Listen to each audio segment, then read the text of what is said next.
सध्या संपूर्ण महाराष्ट्रावरच जे आहे ते शोककळा पसरलेली आहे। आज आपण सकाळी पाहिलं तर अजित पवार यांचं पार्थिव रुग्णालयातून काठेवाडीकडे रवाना करण्यात आलेलं आहे आणि 10:30 ते 11च्या सुमारास जे आहेत ते अंतिम संस्कार केले जातील। आता याच पार्श्वभूमीवर राज्याच्या कानाकोपऱ्यातून जे आहेत अजितदादा प्रेमी इकडे बारामतीमध्ये येताना दिसतात। आपल्यासोबत काही लोक आहेत जे अजितदादांना शेवटचं पाहण्यासाठी एक झलक पाहता हवी यासाठी राज्याच्या कानाकोपऱ्यातून आलेले आहेत। त्यांच्याशी आपण बोलूयात। दादा, काय सांगाल, काय भावना आहेत? सर्वप्रथम तुम्ही हे सांगा की आपण कुठून आलेत? आम्ही नांदेड जिल्हा नायगाव तालुका टेंभुर्णी या गावाहून आलेलो आहोत। ओके, आणि म्हणजे आपण तिथून कधी निघालात आणि इथं कधी पोहोचलात? बातमी कळाल्यावर काय? 9ला कळालं, आम्ही 10 पावणे 11ला नायगाव इथून निघालो। आम्ही रात्री इथं 10:30 वाजता पोहोचलो। दादांबद्दल काय सांगाल? म्हणजे काय दादांबद्दल सांगावं एवढं कमी आहे। दादा हे एक नंबरचा माणूस होता। मी इथं पहिलं 12 वर्ष काम केलेलं आहे बारामतीत। म्हणजे गवंडी काम करत होतो।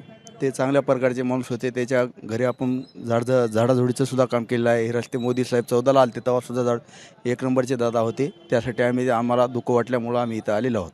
काही आठवणी दादांसोबतच्या आपल्या? नाही, काही नाही मॅडम, तसं काही नाही। पण आम्ही इथं त्याच्या सहकार्यानं आम्ही त्याचे जगलो। इथं 12-13 वर्ष आम्ही जिंदगी चांगली जगलो, काम केलो, जगलो, इथं सगळे कामं केलो। त्यासाठी आम्ही त्याची आठवण म्हणून इथं आलेलो आहोत। आम्हाला दुःख झालं त्यामध्ये। शेवटची बघायची इच्छा आहे तुम्हाला दादा? तुम्ही कुठून आलात? नांदेड। तुम्ही काय सांगाल, म्हणजे काय भावना होत्या जेव्हा बातमी कळाली तेव्हा? काय पहिली प्रतिक्रिया होती? दादा एक माणूस असे होते एकनिष्ठ की पक्षाबाबतीत की दादा एवढा माणूस असा खंबीर आता या जगात होऊ शकणार नाही असा एक माणूस दादा, एक दरारा माणूस, एक असा एकमेव राष्ट्रवादीचे माणूस कार्यकर्ते होते।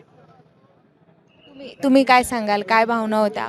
चांगले आहे आमच्या आपण नांदेडहून आला तिथं, आता इथं वेळ लागणार आहे, कधी अंतिम संस्कार होतील याची कल्पना नाही, तरी सुद्धा आपली तयारी आहे थांबायची। जोपर्यंत अंत्यविधी होणार नाही तोपर्यंत आम्ही इथून जाणार नाही। दादाची लास्टची इच्छा आम्हाला बघूनच जायची आहे, दादाची अंतिम इच्छा।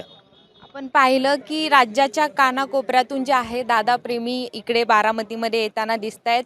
लोकांची भावना आपण पाहिली तर शेवटचं फक्त एक झलक दादाची पाहायला मिळावी यासाठी लोक सकाळपासून इथं आहेत किंवा राज्याच्या कानाकोपऱ्यातून जे आहे बारामतीमध्ये येत आहेत। आता अंतिम संस्कार काहीच वेळात केले जातील, त्याच्या प्रतीक्षेमध्ये हे लोक आहेत।